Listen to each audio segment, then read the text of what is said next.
Fala pessoal, mais um vídeo em análise de partidas. Eu queria mostrar essa partida específica que eu joguei hoje, pouco tempo atrás.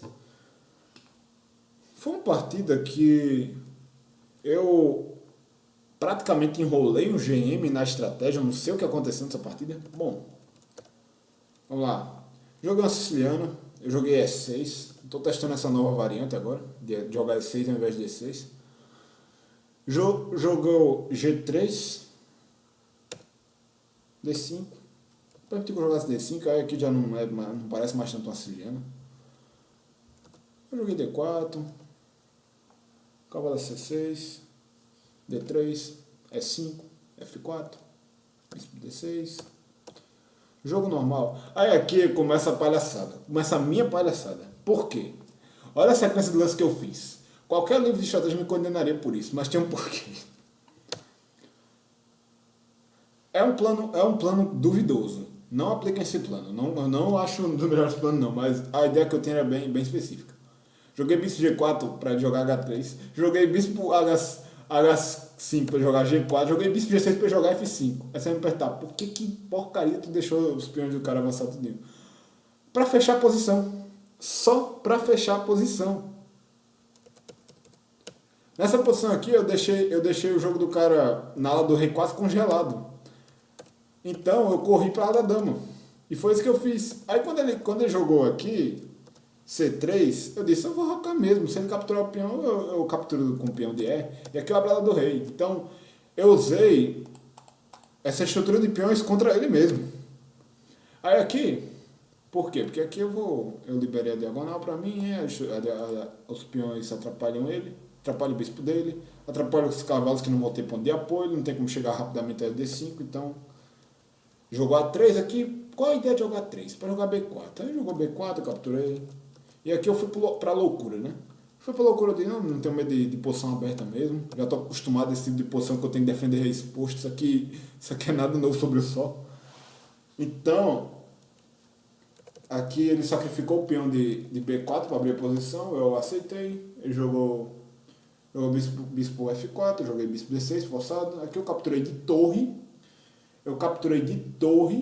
Porque essa torre pode servir a jogar na dama em alguma hora para defender ataque e tudo mais. Aí aqui eu fiquei com outra ideia de defesa que era colocar esse cavalo para cá. Aí eu joguei cavalo E7, jogou torre C1, cavalo C8. A ideia desse lance ela é relativamente óbvia.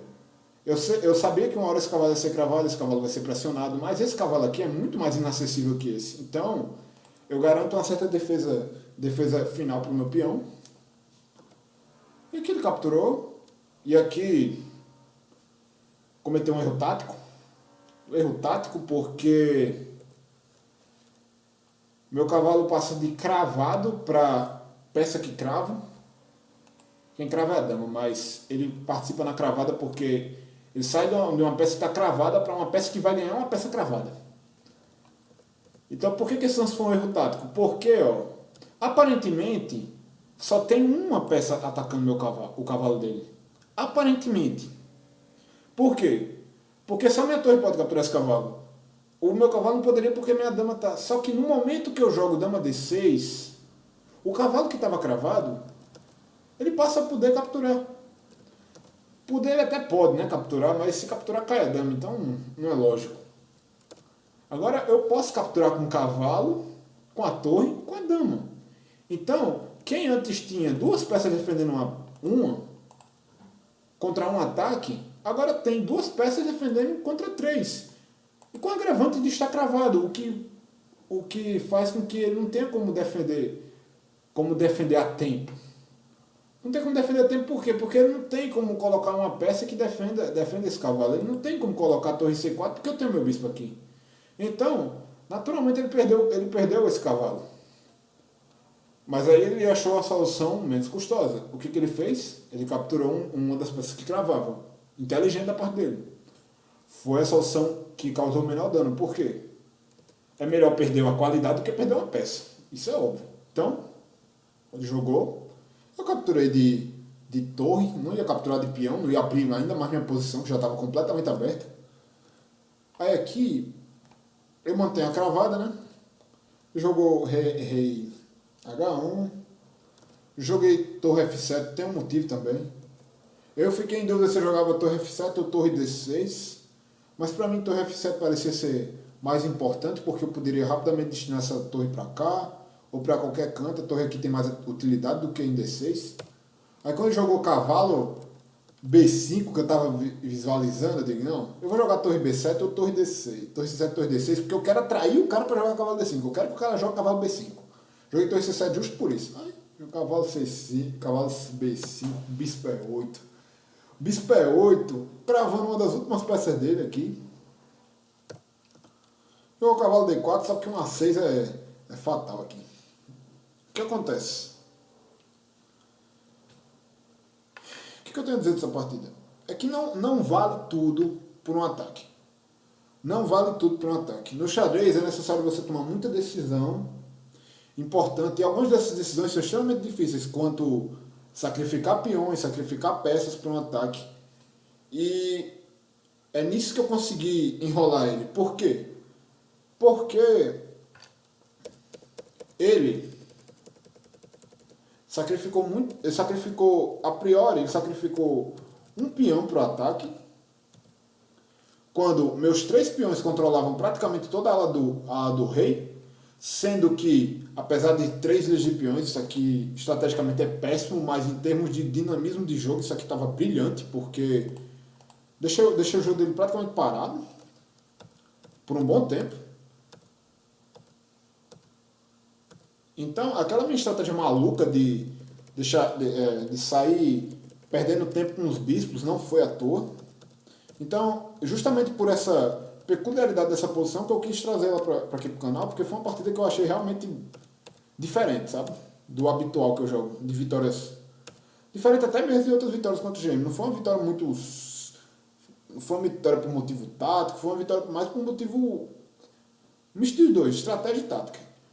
A estratégia é porque a estrutura de peões que eu criei para ele, eu induzi ele a fazer isso. Esse lance que eu joguei aqui, isso aqui é uma das táticas que eu uso contra adversários. Isso é a famosa manobra psicológica. Quando você joga alguns lances que você induz o adversário a jogar o lance, porque é um lance muito tentador. Você faz uma manobra psicológica que pode funcionar. Então o que acontece? Com manobra psicológica eu fui deixando o cara avançar os peões. Aqui ele tinha a falsa sensação de que estava com a vantagem de espaço. Só que a vantagem de espaço dele custou caro, porque custou o dinamismo das próprias peças. E aqui entra num conceito muito interessante do xadrez moderno, que tipo, a estratégia de xadrez ela não é mais você só ter estrutura de peões bonitinha, de ter peças bem posicionadas, não. Isso aí é estratégia estática. Você ter a atividade das peças é muito mais importante do que você ter uma posição decente, uma posição de peças bem colocadas. Porque o que justificaria eu ter 3 ilhas de peões? Me explique. O que justificaria eu ter 3 ilhas de peões? Aí você me pergunta, tá, mas até essa posição aqui, qual era o seu plano de jogo? Antes de que ele atacasse e você começasse a se defender. Bom, aqui eu tenho um plano de jogo bem óbvio, né? Eu ia tirar o cavalo pra cá e ia começar a atacar lá do rei, porque ele deixou uma diagonal aberta, ele deixou uma coluna aberta.